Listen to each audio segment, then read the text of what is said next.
બનાસકાંઠાથી દ્વારકા દર્શન માટે જઈ રહેલા પદયાત્રીઓ કાળિયા ઠાકરના દર્શન કરે તે પહેલાં જ કાળ તેમને ભરખી ગયો। આ ગોઝારો અકસ્માત સામે આવ્યો મોરબીના માળિયા તાલુકાના ચાંચા વદરડા ગામના પાટિયા પાસેથી, જ્યાં બનાસકાંઠાથી દ્વારકા દર્શન માટે જતા 5 પદયાત્રીઓને ટ્રક ચાલક કચડીને ફરાર થઈ ગયો। ટક્કર એટલી ભયાનક હતી કે પદયાત્રીઓના શરીરના ફંગોળાઈ જવાને કારણે 4 લોકોના ઘટના સ્થળે જ પ્રાણપંખેરું ઉડી ગયા। મૃતકોમાં 2 યુવાન અને 2 આધેડ વ્યક્તિ હોવાનું સ્થાનિકો જણાવી રહ્યા છે। સવારે હાઈવે પર લોહી લુહાણ હાલતમાં લાશોના ઢગલા જોઈને પસાર થતા વાહન ચાલકો થંભી ગયા હતા। અકસ્માતમાં એક આધેડ ગંભીર રીતે ઘાયલ થયા હતા, જેમને તાત્કાલિક મોરબીની સિવિલ હોસ્પિટલ ખાતે ખસેડવામાં આવ્યા છે। તેમની હાલત નાજુક હોવાનું જાણવા મળ્યું છે।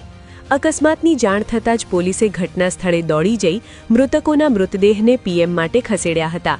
હાલ અકસ્માત સર્જીને ફરાર થયેલા ટ્રક ચાલકને ઝડપી પાડવા પોલીસે સીસીટીવી ફૂટેજ અને નાકાબંધીના આધારે તપાસ તેજ કરી છે।